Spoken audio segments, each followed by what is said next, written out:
2201080071 kelas 1D Program Studi Pendidikan Ekonomi Universitas Nusa Cendana Kupang.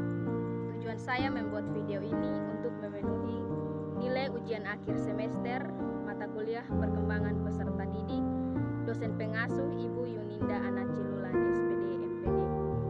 Materi ini saya bawakan yang berjudul definisi perkembangan dan pertumbuhan individu dan tahap perkembangan dan pertumbuhan individu. Materi yang pertama yaitu definisi perkembangan dan pertumbuhan individu. Perkembangan merupakan suatu proses yang tidak pernah berhenti dalam kehidupan individu. Setiap individu mengalami perkembangan mulai dari masa embrio sampai masa lansia atau lanjut usia.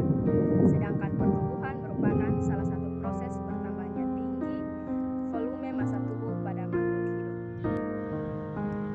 Materi yang kedua yaitu tahap-tahap perkembangan dan pertumbuhan individu. Yang pertama, embrionik. Embrionik adalah fase di mana pertumbuhan dan perkembangan embrio pada saat kehamilan hingga melahirkan. Yang kedua, pasca embrionik atau bayi, yaitu fase ini terjadi setelah melahirkan. Pada tahap ini, bayi sudah bisa bernafas dengan sendirinya dan organ tubuhnya sudah bisa bekerja walaupun belum maksimal.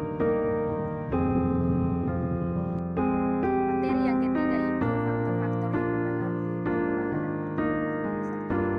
Pertama, faktor eksternal. Dalam faktor eksternal, yaitu gen atau sifat bawaan. Sifat bawaan yang didapat dari orang tua yang dibawa sejak lahir. Yang kedua, kecerdasan.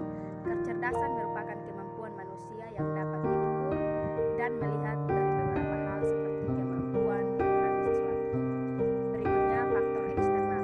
Kesehatan nutrisi merupakan kesehatan yang penting bagi tubuh agar mampu menangkal penyakit, menjaga kesehatan pertumbuhan dan perkembangan individu. Yang kedua, peran keluarga.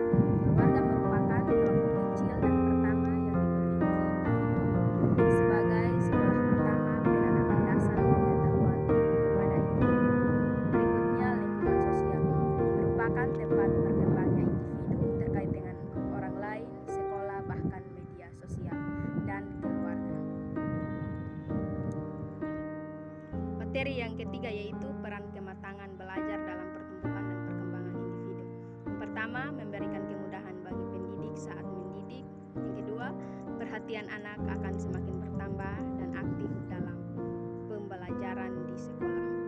Berikutnya, ciri-ciri pertumbuhan dan perkembangan individu yaitu yang pertama, bergerak, yaitu kemampuan bergeraknya makhluk hidup tanpa dibantu dari pihak lain. Yang kedua, bernafas, yaitu menghirup oksigen dan mengeluarkan karbon dioksida. Itulah cara manusia bernafas dengan menggunakan sistem alam. Yang ketiga, mengalami pertumbuhan dan perkembangan.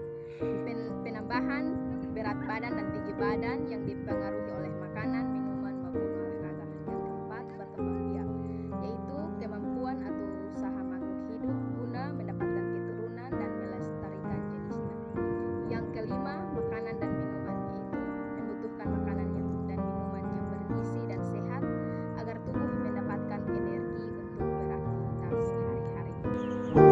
Hakikat peserta didik. Yang pertama, peserta didik bukanlah miniatur orang dewasa, akan tetapi memiliki dunianya sendiri. Yang kedua, peserta didik adalah manusia yang memiliki diferensiasi perkembangan dan pertumbuhan. Yang ketiga, peserta didik adalah manusia yang memiliki kebutuhan, baik yang menyangkut kebutuhan jasmani maupun rohani yang harus dipenuhi. Yang keempat, peserta didik adalah makhluk Tuhan yang memiliki perbedaan individual, baik yang disebabkan oleh faktor pembawaan maupun di mana dia berada. Yang kelima, peserta didik merupakan resultan dari dua unsur utama, yaitu jasmani dan rohani. Yang keenam, peserta didik adalah manusia yang memiliki potensi yang dapat dikembangkan dan berkembangkan secara dinamis.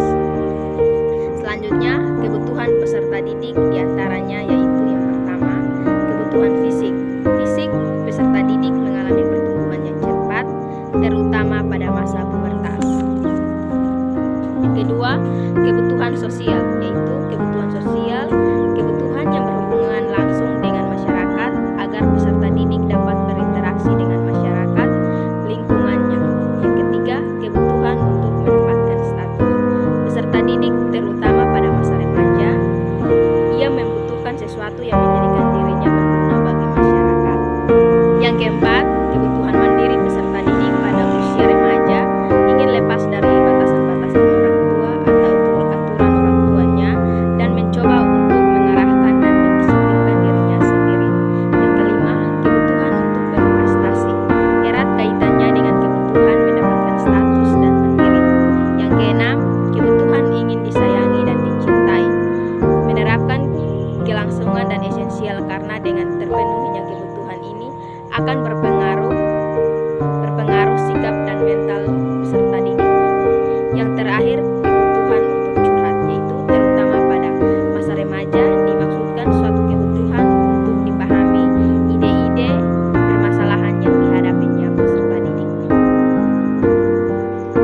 Sekian dari